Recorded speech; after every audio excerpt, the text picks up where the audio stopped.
이 시간 오늘 저녁에는 요한계시록 요한계시록 1장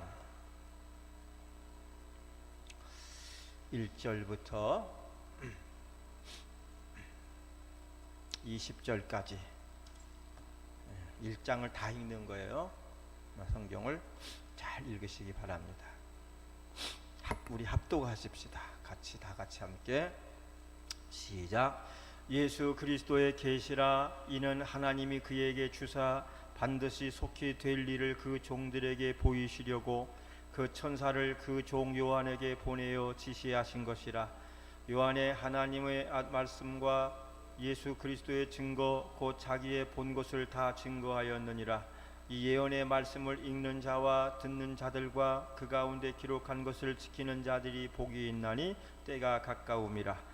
요한은 아시아에 있는 7교회에게 편지하노니 이제도 계시고 전에도 계시고 장차 오실 이와 보좌 앞에 7영과 또 충성된 증인으로 죽은 자들 가운데에서 먼저 나시고 땅의 임금들의 머리가 되신 예수 그리스도로 말미암아 은혜와 평강이 너희에게 있기를 원하노라.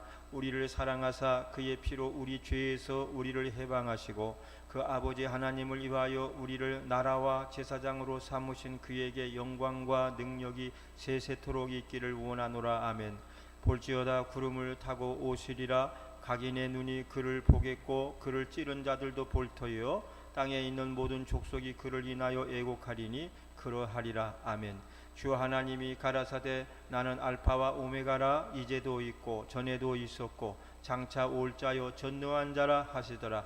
나 요한은 너희 형제요 예수의 환난과 나라와 참음에 동참하는 자라.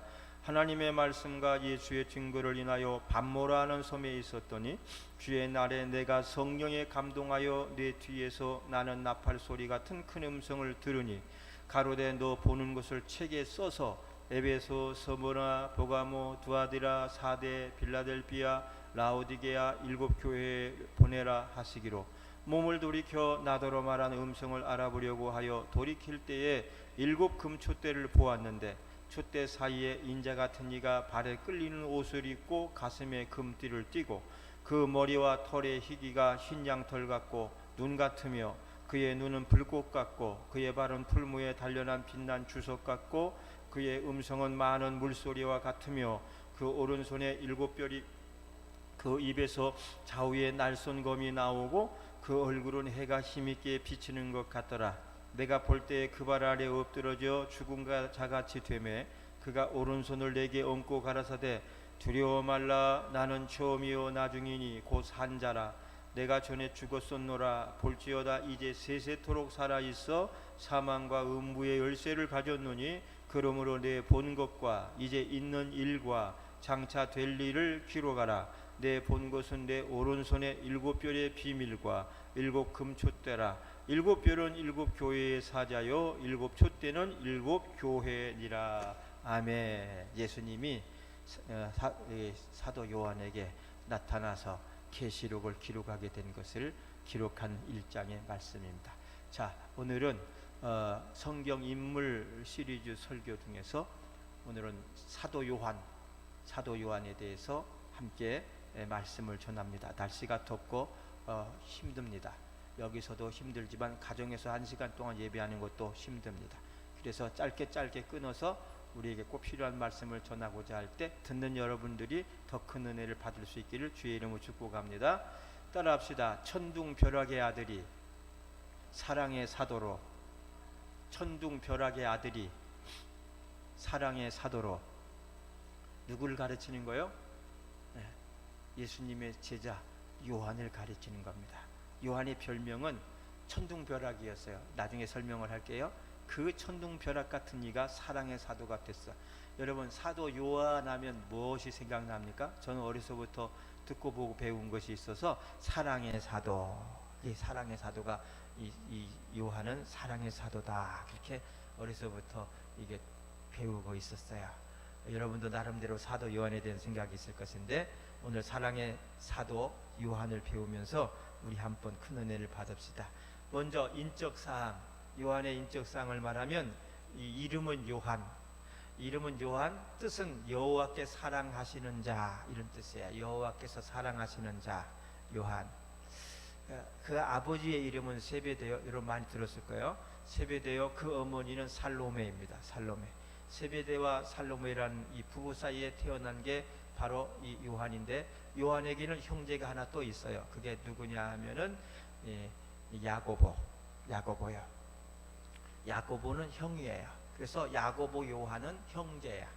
베드로와 안드레도 형제야. 베드로 형, 안드레 동생. 그 다음에 야고보 요한, 베드로 안드레 야고보 요한 이렇게 나가잖아요. 그때 둘 형제들이야. 그래서 요한의 형은 야고보라는, 둘 다 사도가 되죠. 이들은, 이 요한은 12 사도 중에서 12 제자로 부르심을 받아요. 그리고 이 요한은 요한 1서, 요한 2서, 요한 3서, 그 다음에 요한 계시록까지 5권의 신약 성경을 기록을 했어요. 그러니까 사도 바울 다음으로, 사도 바울은 14권의 책을 기록했고, 이 요한은 5권의 책을 기록한 사도입니다. 주요 업적은 무엇이었냐면, 그는 예수님의 부르심으로 사도가 된 게 가장 큰 업적이에요. 예수님의 사도가 됐다라고 하는 것보다 큰 업적이 없죠. 예수님의 사도로 부르심을 받아요. 두 번째는 예수님의 가장 사랑을 받는 제자로서 초대 교회인 예루살렘 교회를 세워요. 예루살렘 교회를 세워. 그 다음에 12사도 중에서 유일하게 순교당하지 않고 100세까지 복음을 전하다가 하나님의 부르심을 받은 제자가 요한이에요. 그러니까 12제자 중에서 제일 먼저 죽은 제자는 누구죠? 가룟 유다. 예수님 팔아먹은 건 자책감에 사로잡혀서 그는 자결을 해버리고 막 자살하고 말았죠. 가룟 유다가 제일 먼저 죽고, 그 다음에 다른 사도들은 다 복음을 전하다가 어디 인도에 가서 어디 가서 막 그냥 여러 가지로 끔찍한 순교를 당하는데, 사도 요한만큼은 그 당시에 나이 100세니까 정말 하나님께서 천수를 드리게 했죠. 이런 업적이 있어요. 그 다음에 요한이 큰 실수를 한 건 없지요. 베드로처럼 큰 실수를 한 거 없지만 주요 실수 2가지가 있어요. 뭐냐면, 첫째는 예수님이 로마 군인들에게 붙잡혀 갈 때, 예수님이 체포당할 때 도망갔어요. 마가복음 14장 50절을 보면 예수님이 붙잡혀 갈 때 다른 제자들도 도망가는데 자기도 도망을 갔어. 왜냐하면 그러면 안 되는 것이, 예수님으로부터 가장 많은 사랑을 받은 제자가 요한이었거든. 요한. 너무너무 사랑을 많이 해줬는데도 불구하고 이 요한마저도 예수님을 배신하고 도망간 거야. 배신 때리고 도망간 거야. 이것이 요한으로 하여금 죽을 때까지 자책할 수밖에 없는 실수 중에 하나야. 또 한 가지는 모친을 앞세우고, 모친이 누구라 그랬죠? 그 어머니 모친. 아버지는 뭐라 그랬어요? 아버지? 형 이름은 알죠? 형 이름은 뭐예요? 야고보, 요한. 아버지는 세베데. 그러니까 요한을 부를 때 뭐라, 세베대의 아들 요하나 이래요. 세베대의 아들 요하나. 그래서 옛날에 이 구약에는 꼭 아버지를 한자를 넣었어요. 조상을 중요시 여겨서. 그 이제 그 엄마는 살로메예요. 살로메 엄마를 앞세우고 형과 함께 예수님에게 와서 가장 높은 자리를 달라고 요구를 해요. 그러니까 요즘 말로 말하면 좌의정, 우의정, 이런 높은 자리를 달라고 이 요구해서 제자들 간에 다툼이 일어나도록 그러한 주요한 실수가 있었어요. 사람은 실수가 없는 사람이 없죠. 그러나 가급적 실수하지 않는 것이 중요해요. 자, 그렇다면 이제 중요한 인적 사항을 설명해 드렸고, 이제 그의 생애를 말씀드릴 거예요.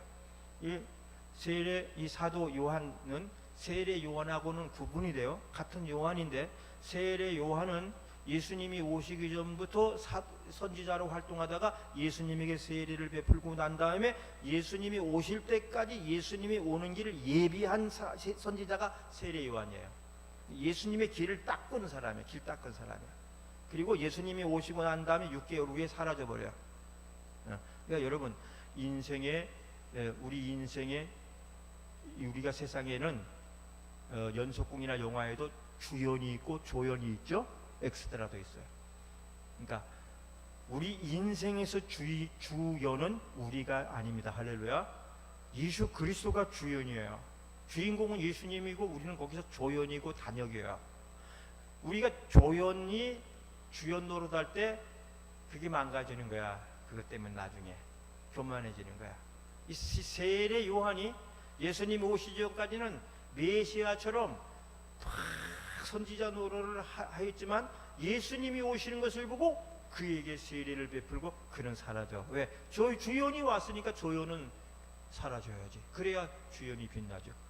그랬던 이 세례 요한이 있고 그 다음에 예수님의 제자 요한이 있어. 그래서 사도 요한, 세례 요한 부르는 거야.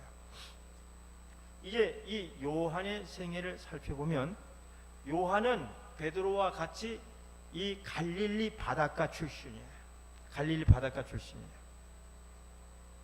동생 그 형은 야고보고 아버지는 세베대, 엄마는 살로메. 아까 얘기했죠. 근데 이 살로메는 예수님의 어머니 누구? 마리아와 자매야. 자매지간이야. 그러면 이 사도 요한하고 예수님은 무슨 지간? 사촌지간이에요. 사촌지간. 고종사촌 아니라 이종사촌지간이에요. 그래서 예수님과는 인척관계가 있어서 어려서 서로 왕래도 했을 것이다 라는 추측이 있지만 성경은 기록이 없어요.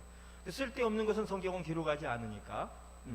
자, 요한은 어부였으나 어부하면 무슨 생각나요? 베드로 생각하면 가난하고 못 배우고 그럴 수 있잖아요.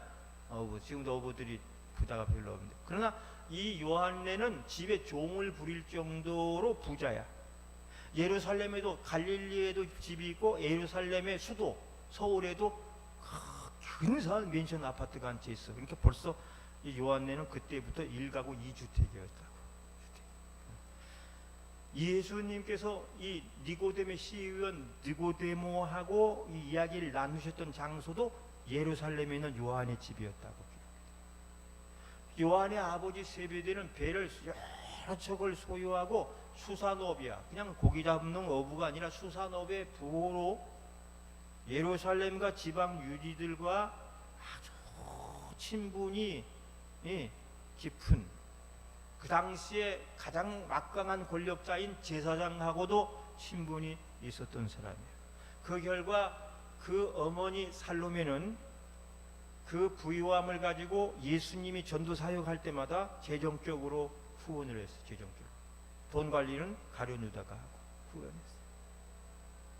또 예수님께서 대제사장에게 붙들려가 가지고 로마에 붙들려가서 대제사장의 뜰에서 신문을 당할 때에도 베드로는 그 안에 들어가지도 못하고 문 밖에서 이렇게 쪼그리면서 예수님 이러고 있었지만 이 요한은 당당하게 걸어서 들어가서 그 옆에서 예수님을 다 지켜볼 수 있을 정도.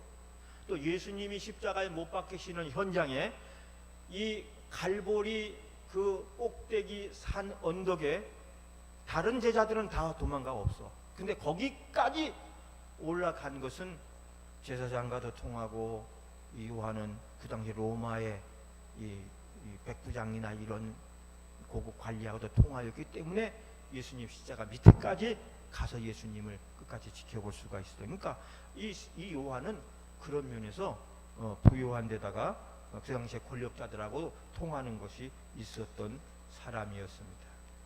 그 다음에 요한은 원래는 세례 요한의 제자였어요. 세례 요한의 제자였어요.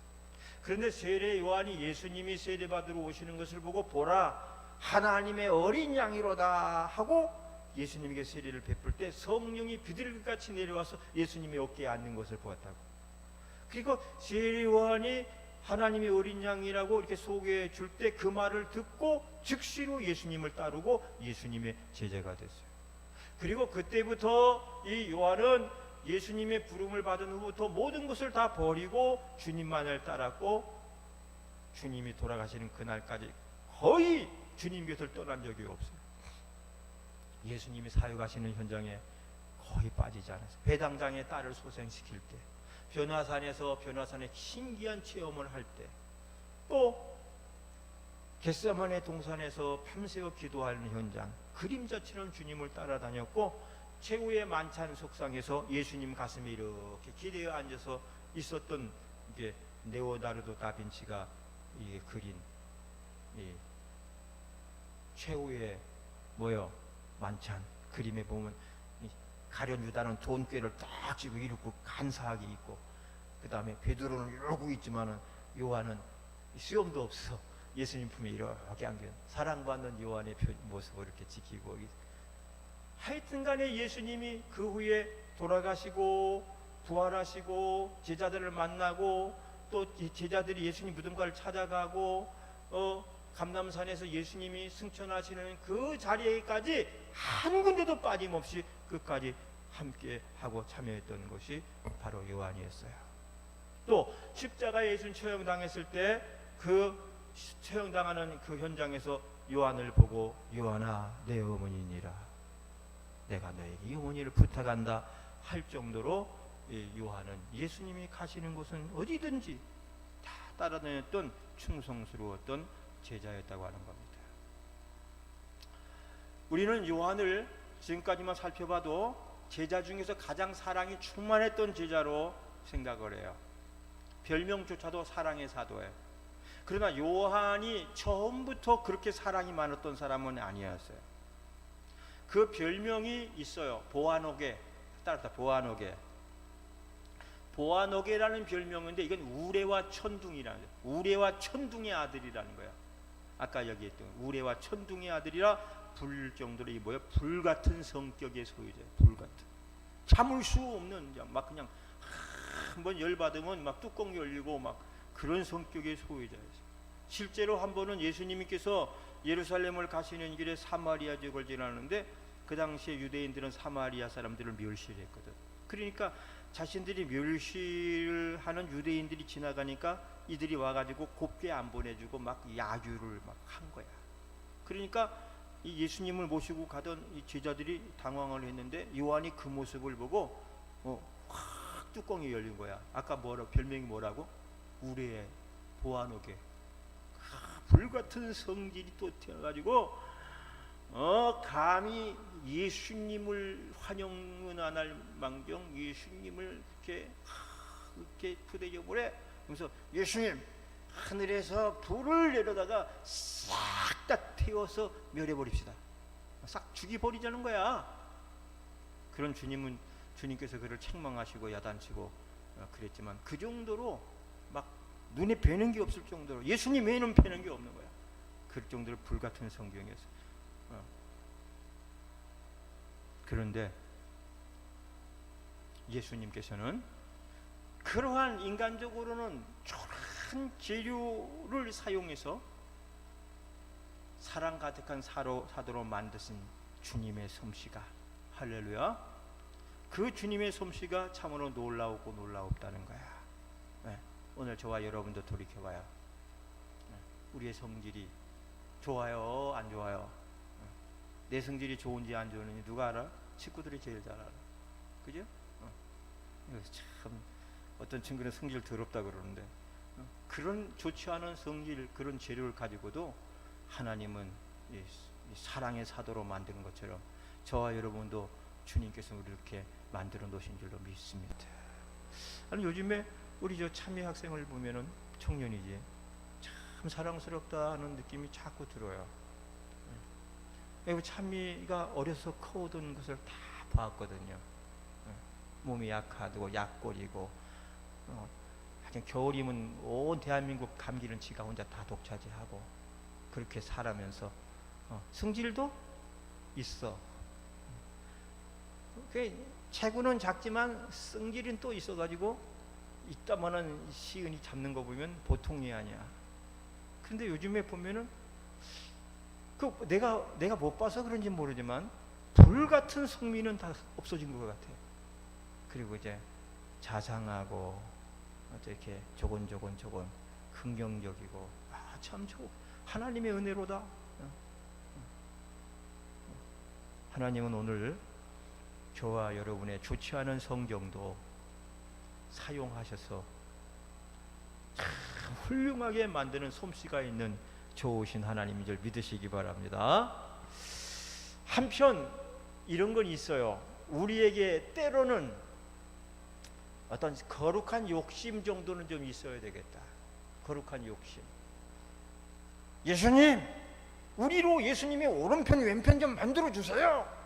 이게 욕심이잖아요. 그러나 좋은 것에 대한 욕심을 우리는 거룩한 욕심이라고 하는 거야. 하나님이여 내게 축복하지 아니하고는 내가 놓아줄 수가 없나이다 하고 막 야복강 나루터처럼 매달렸던 이가 누구죠? 야곱이잖아요. 야곱이잖아요. 이게 거룩한 욕심이거든. 나를 축복하소서, 축복하지 않고서 내가 놓을 수가 없나이다 했던 그 거룩한 욕심 때문에 야곱이 변하여 이스라엘 되고 놀라운 축복의 사람이 된 줄 믿으시기 바랍니다. 예수 믿는 일에도 우리가 주의 일을 하는 데에도 그런 거룩한 욕심이 좀 있었으면 좋겠어. 예수 믿는 사람들은 대부분이 성정이 참하고 고분고분하고 또 이렇게 인격적이라 그런 욕심이 좀 많이 없는 사람들이 대부분인 거야. 물에 물 탄 듯 뭐 술에 술 탄 듯 너무 그냥 유약해 빠진 것도 어떤 면에서는 우리가 하나님의 일을 하는 데는 좀 마이너스가 아닐까 생각이 돼요. 때로는 막 악바리 같이 싸울 때 하라는 게 아니라 하나님의 은혜 받는 일에 또 섬기는 일에 봉사하는 일에 그런 막 거룩한 욕심이 있으면 좋지 않을까. 천국은 침노하는 자의 것이다. 마태복음 11장 12절. 이 무슨 말이에요? 천국은 막 침노하는 자가 얻는다 이거예요. 열심과 열정, 선한 욕심. 주여 내게 선한 욕심, 거룩한 욕심 주옵소서. 아멘. 자, 그 하여튼 간에 이 좋지 않은 성품의 불같은 성격의 세례 이 사도 요한이 그러면 어떻게 사랑의 사도같이 변화가 됐을까요? 가르쳐 줄게요. 이 요한을 우리의 아들에서 사랑의 사도로 변화되게 한 것은 두 가지예요. 하나는 예수 그리스도의 십자가 사건과 오순절날 성령의 강림한 사건이에요. 이 십자가의 사건과 오순절의 성령 임재의 사건을 겪으면서 이 불같았던 사도 요한의 성정이 달라지고 사랑하라 사랑하라 사랑의 사도로 바뀐 거예요. 여러분, 예수님의 12 제자 중에서 예수님의 십자가를 가장 가까이에서 목도한 제자가 누굽니까? 아까 말씀드렸잖아요. 요한이에요. 요한이 끝까지 쫓아가서 13번 넘어져 십자가 메고 올라가는 골로새사 언덕을 해가지고 올라가는 골목 올라가면 꼭대기까지 13번을 넘어지고 구레네 시몬이 대신 지고 올라가서 십자가를 못 박히고 막 그냥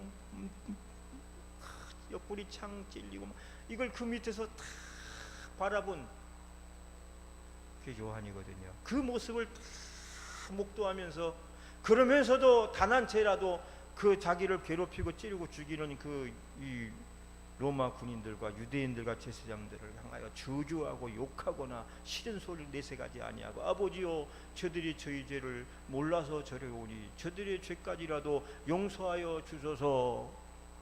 강도야 오늘 내가 나와 함께 낙원에 있으리라. 이러면서 끝까지 손을 베푸신 그 예수님의 모습을 보면서 저기서 죽는 사람은 누구며 사는 사람은 누구냐, 과연 인생이 무엇이냐는 것을 아주 고민하면서 예수님의 그 모습을 보면서 바뀌었다고 하는 거예요.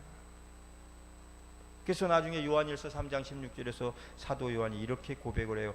그가 예수 그리스도가 우리를 위하여 목숨을 버리셨으니 우리가 이로써 사랑을 알고 예수님께서 십자가에 자기 목숨을 버린 것을 통하여 우리가 진정한 사랑을 알게 되었고 이제 우리도 형제들을 위하여 목숨을 버리는 것이 마땅하니라. 이런 고백을 하게 돼요.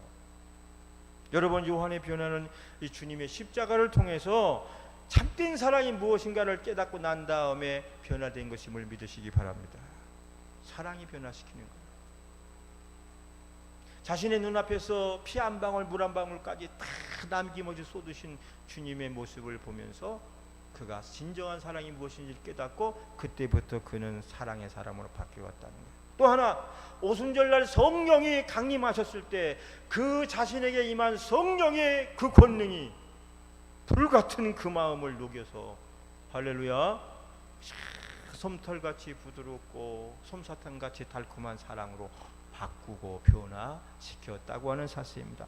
물론 요한만 바뀐 게 아니고 베드로 같은 이도 성령 받고 변화됐으니까요. 할렐루야. 그러니까 여러분, 십자가와 성령, 오순절의 성령 강림은 그 성령을 체험하면서 고집불통 이 성급함, 무정함, 교만한 그걸 다 녹여버리고 대신 사랑으로 가득 채워서 새로운 피조물이 되게 한 겁니다. 아멘. 여러분, 사람은 마음에 가득한 것을 입으로 말하게 된다. 누가복음 6장 45절에 있어요. 마음에 있는 것으로 말한다 이거예요. 오늘 여러분 무엇에 사로잡혀 살아가고 있습니까? 여러분을 사로잡고 있는 생각은 무엇입니까? 그 생각이 중요한 거예요. 생각이 어떤 생각에 사로잡혀 있느냐에 따라서 그 사람이 그런 말을 하고 그렇게 살아간다고 하는 거예요. 여러분의 입술로는 주로 어떤 말을 많이 하나요? 안 돼요, 못해요, 불가능해요, 죽겠어요, 하나만 하요. 이런 부정적이고 불평, 불만, 원망의 이 생각을 가지고 있으면 그런 말을 하고 그런 행동을 하다 그렇게 살게 되는 거예요. 그러나 사랑의 마음을 품고 살면 사랑이 넘치는 삶을 살게 되는 것임을 기억하시고, 요한이 변한 것처럼 여러분 자신의 변화도 이 저녁에 있으시기를 주의 이름 축복합니다. 그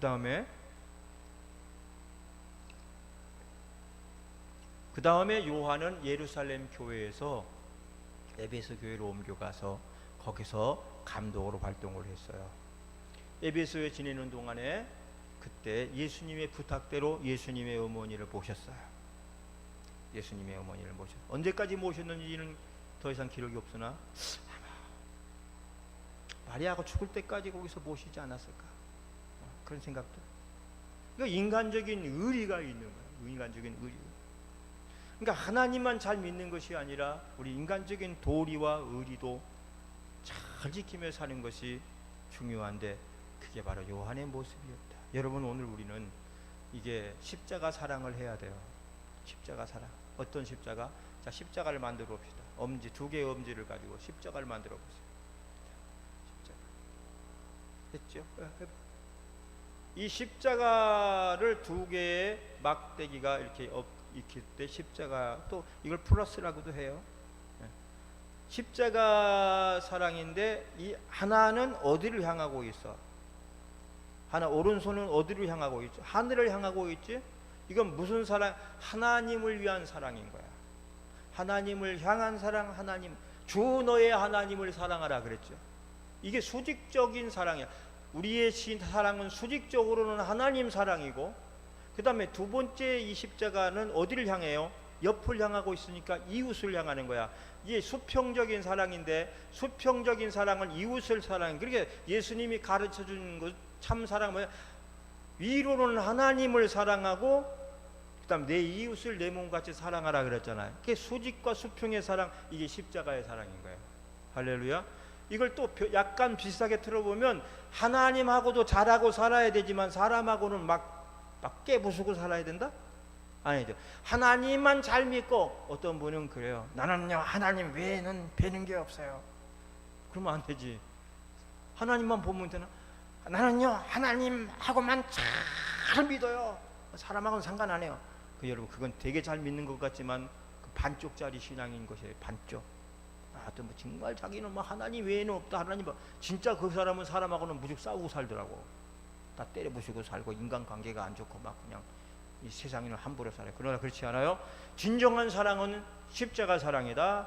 십자가 사랑은 수직적으로는 하나님과의 사랑이요, 수평적으로는 예수님 내 이웃과의 사랑이니 이 두 가지의 사랑을 우리 주님은 다 요구한다. 근데 요한은 하나님께도 충성하였지만 그 예수님의 어머니를 육신적으로 끝까지 돌봄으로 인간적인 사랑도 잘했으니 그는 진정한 사랑의 사도였다.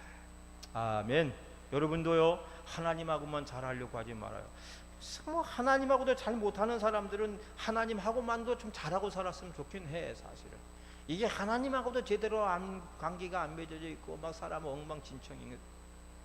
자, 정 안 되면 하나님 한 분이라도 붙들고 사세요. 그러나 하나님 한 분 붙들고 살다가 은혜가 되면 자연스럽게 이웃도 보이게 되고 수평적인 사랑도 하게 되어 있으니까요. 전인적인 사랑이란, 전인적인 신앙은 치우친 신앙이 아니에요. 다 모든 것이 골고루 다 갖춰진 이 신앙이 전인적인 신앙인데, 여러분은 독선적이거나 일방적인 것이 아닌 전인적인 신앙을 가질 수 있는 여러분 되시기 바랍니다. 그 다음에 자 보세요. 그의 형은 야고보라 그랬죠. 야고보도 사도인데 야고보는 사도들 중에서 최초로 순교를 당해요. 최초로 순교자였어요. 그런데 이게 참 희한하게도 그와 달리 그 동생 요한은 사도 중에서 가장 마지막까지 살아있는 사도였어요. 그죠? 그러니까 한 집안에 가장 먼저 죽은 사도와 가장 마지막까지 산 사도가 있는 거야. 이게 한 집안에 그 어머니 살로메 그 아버지는 마음이 어땠을까 생각해요. 이 중요한 건 뭐냐면 삶과 죽음이 무엇인가를 생각해봐. 여기서 삶과 어떤 사람은 금방 죽고 어떤 끝까지 살고. 그럼 여러분 일찍 죽었다고 가치가 없는 것이고 오래 살았다고 가치가 있는 것인가? 그렇지는 않잖아요.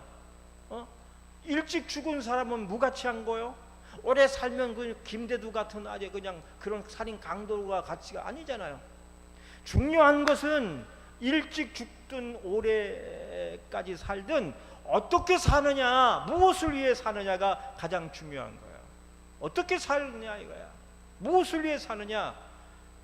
쉽게 말씀드리면 내가 원하는 삶만을 살다가 간다면 그 0점 빵점 인생이요. 하나님이 원하는 삶을 살다가 가면 그 100점 인생인 줄 믿으시기 바랍니다. 그러니까 여러분 제일 먼저 순교당한 여러분 이 야고보는 하나님을 위한 삶을 전적으로 살다 죽었기 때문에 일찍 죽었어도 100점인 인생인 거예요. 할렐루야. 그러므로 여러분 우리는 내가 원하는 내가 아닌 하나님이 원하는 나의 내가 돼서 살아가야 되고 내가 원하는 삶이 아닌 하나님이 원하는 삶을 살아야 할렐루야 내 목적이 아니라 하나님의 목적을 이루는 사람이 되어야 100점짜리다. 여러분 100점 맞으시기 바랍니다. 할렐루야. 학교 시험은 100점이 몇 개 없어도 신앙만큼은 100점인 사람들 되셔서 내가 원하는 내가 아닌 주님이 원하는 나 내가 원하는 용건이가 아닌 주님이 원하는 용건이로 살아갈 수 있기를 주의 이름 축복합니다. 이제 마지막 요한은 말년에 에베소에 있다가 이 도미티안 황제 로마 황제 때 터키의 연안에 있는 한 섬에 유배를 돼요. 유배는 포로로 이제 붙잡혀가는 거예요. 거기가 오늘 성경에도 나온 반모라고 하는 섬이에요. 반모 섬에 유배가 됐어요. 그런데 이 원래 그 유배를 보내려고 하지 않았는데 죽이려고 이 도미티안 황제가 요한을 죽이려고 펄펄 끓는 물에 집어 던졌는데 희한하게 죽지 않고 걸어 나온 거야. 깜짝 놀라서 황제라도 그렇게 되면 소름 끼치잖아. 펄펄 끓는 물에 집어서 걸어서 나오니까 이렇게 그렇게 그래가지고 그를 더 이상 죽이지 못하고 반모로 유배를 보냈다고 하는 거야. 그런데 그 유배지에서 요한은 아무도 없는 외롭고 쓸쓸한 유배지에서 기도하는 중에 예수님을 만나고 오늘 1장 1절이 1장이 그 얘기예요. 그 예수님을 만나고 예수님으로부터 앞으로 일어날 일에 대한 계시를 받고 요한계시록을 기록하게 된 거야. 요한계시록을 기록하게 된 배경을 지금 1장 1절에서 마지막 절까지 설명을 해주고 있는 거야. 그러니까 여러분 이 요한은 마지막에 비록 외롭고 힘들었지만 주님의 은혜와 그 사랑의 손길이 그를 덮고 있었다는 사실을 믿으시기 바랍니다. 어쩌면 하나님께서는 요한계시록의 기록을 위해서 요한을 유배지로 유배 보냈다. 의도적으로 유배를 보낸 거예요. 당하는 요한의 입장에서는 괴로운 것이었을는지 모르지만은 예수님은 그 일을 통하여 하나님의 놀라운 일을 계획하고 계셨다. 그러므로 여러분도 살면서 무슨 어려운 일을 만난다면 그 만날 때면 그것을 최악이라고만 여기지 말고 최악이라고만 생각하지 말고 어디서든지 주님의 선한 뜻을 찾으면 찾아지게 될 줄 믿으시기 바랍니다. 주님은 풀무불 속에서도 건져주시는 분이요 사자굴도 천사굴로 바꾸시는 분인 거야. 그러니까 최악이라고 생각됐는데도 최선으로 이끄시는 분이 하나님이에요. 할렐루야. 따라합시다. 최악에서 최선으로 인도하시는 하나님을 찬양하라. 아멘. 그래서 파가 변화해 보게 된 거죠. 결론이에요. 이 요한은 다른 사도들처럼 수없이 많은 죽을 뻔한 위협을 겪었지만 결국 요한은 말년인 AD 100년경에 에베소에서 평안하게 숨져갔다고 기록이 되어 있어요. 근데 이상한 현상은, 다른 사도들과 이상한 현상이 뭐냐면, 지금 베드로, 안드레 쭉 다른 사도들은 그 유해가 있고 무덤이 다 있어. 유물이 다 보존되고 있어, 지금까지도. 근데 사도 요한만큼은 무덤이 없어. 유해도 없어. 유물도 없어. 그 어느 곳에서든지, 여러분, 사도 중에서 가장 오래 살았으면 그에 대한 뭔가가 더 오래 남아있어야 되고, 순교당한 것이 아니니까 뭐라도 있어야 되잖아요. 근데 아무것도 없어. 그게 아이러니한 거야. 불가사의한 일인 거야. 흔적조차 없어. 사도 요한의 유해라든지 전승이라든지 역사적인 기록조차가 없어. 마치 모세의 무덤이 있어요, 없어요? 무덤이 없어. 모세는 애굽에서 이스라엘 백성을 해방시켜서 광야 40년을 이끌다가 요단강 목전에서 여호수아에게 바톤 타치하고 그는 죽어요. 가장 위대한 지도자가 누구죠? 모세잖아요. 여호수아는 시종이었잖아.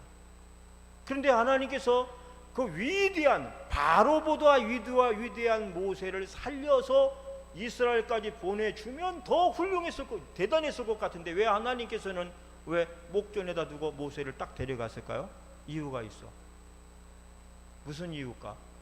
만약에 이 이스라엘 백성들 앞에서 애굽의 바로를 물리치고 40년 광야 불과 구름 기둥 막 반석을 쳐서 물이 나오게 하고 막 그냥 만나 막 먹고 이런 기적을 이렇게 했으면, 그러잖아, 지금도 완전히 모세는 신이야. 근데 그 신과 같은 모세를 가나안까지 데려가면 이스라엘 백성들은 분명히 가나안에다가 모세를 위해서 뭐를 세워? 우상을 세워놓고 모세, 여호와의 하나님이 아닌 모세를 섬기면서 유대인들의 종교는 모세교가 되고 말았을 거야. 그러니까 하나님은 인간이 하나님의 자리를 대신할 수도 없겠거니와 인간이 하나님을 대신해서 사람들의 마음이 미혹되는 것을 원치 않으셔. 나는 질투하는 하나님이라 그런 거야. 주 너의 하나님만을 섬기라 그랬는데 그것을 위해서 하나님이 모세를 데려가 버린 거야. 딱 데려갔어. 그러니까 모세의 무덤이 있어, 없어? 죽었어야 땅속에 파묻고 무덤, 아브라함의 무덤은 있어요, 없어요? 모세보다 1500년에 태어났던 아브라함 무덤은 지금도 있어, 시내산에. 모세의 무덤이 없어. 하나님이 데려가니까 없는 거예요. 다시 한 가지, 엘리야 무덤이 있을까 없을까? 없지. 불말 타고 하늘로. 그러면 요한의 무덤이 있어, 없어? 없지. 근데 더 이상은 말 안 해. 여기서 내가 말 잘못하면 나 이단 될 수 있어. 모세처럼 요한도 하나님이 산채로 데리고 올라갔다, 이런 학설을 하나 내놓을까? 그럼 내가 성경에 하나 지어낸 거니까 내가 복음을 만드는 거야. 그럼 내가 이단이 되는 거지. 그럴 필요는 없어. 성경이 딱 거기서 끝났으면, 야, 희한하게 요한은 그 많은 업적을 남겼음에도 무덤이 없다, 이렇게 기록이 되게. 어쩌면 모든 사도들이 죽고 마지막까지 남은 사도가 요한이에요. 요한이 소아시아 7교회를 비롯해 모든 교회를 다 돌아다니면서 하나님의 말씀을 전했거든. 나중에 힘이 없어서 청년들이 양 어깨를 부축하고 이렇게 여기 강대상에 올라가지고 양쪽에 어깨를 붙잡아줘. 그러면 이렇게 자기는 서서, 형제 여러분, 하나님은 사랑이시니 사랑합시다, 이래만 해도 은혜가 막 뚝뚝 떨어졌다고. 왜? 산 증인의 말을 듣는 거니까. 그럴 정도로 돼 있는데, 아마 요한의 무덤을 만들어 놨으면 거기가 또한 우상 숭배지가 되지 않았을까 하는 생각도 들어. 하여튼간에 여러분, 이제 마무리 짓시다. 성급하고 과격하고 개인의 야망으로 가득 찼던 요한이 예수 그리스도로 말미암아 점점 사랑의 사도로 변화가 되어 갔습니다. 이것은 예수 안에서 새 사람이 되었습니다. 아직 과거에 좋지 못한 습관에 사로잡혀 살고 있는 우리들에게, 많은 성도들에게 격려와 용기를 주는 말씀입니다. 실제 우리들도 우리의 아들에서 사랑의 사도로 변모한 사도 요한처럼 온전한 성령의 열매를 맺는 새로운 모습과 성품으로 바뀌어 살아갈 줄로 믿습니다. 사람은 나이가 들어갈수록 좋게 늙어야, 그래야 그것이 익어가는 거라 그래요. 사람은 나이 드는 것이 아니라 익어간다, 성숙해 간다는 거예요. 예수의 사랑받는 제자로 불리운 요한은 그의 서신을 통해서 마지막 남긴 말이 서로 사랑하라는 거니까 사랑의 실천을, 중요성을 교훈했어요. 오늘 여러분도 우리의 아들이 사랑의 사도가 된 것처럼 예수님의 사랑받은 여러분도 사랑 충만한 집사님, 권사님들로, 그럼 목사로 교회와 성도를 섬기며 살아갈 수 있기 바라고, 또 한 가지, 사랑 많이 받은 사람이 사랑의 사람이 된다는 거예요. 어려서 사랑 많이 받고 자란 사람들이 사랑의 사람이 돼. 여러분도 할 수 있는 대로 될 수 있는 한 많은 사람에게 사랑을 나눠주는 여러분 되시기를 주님의 이름으로 축복합니다.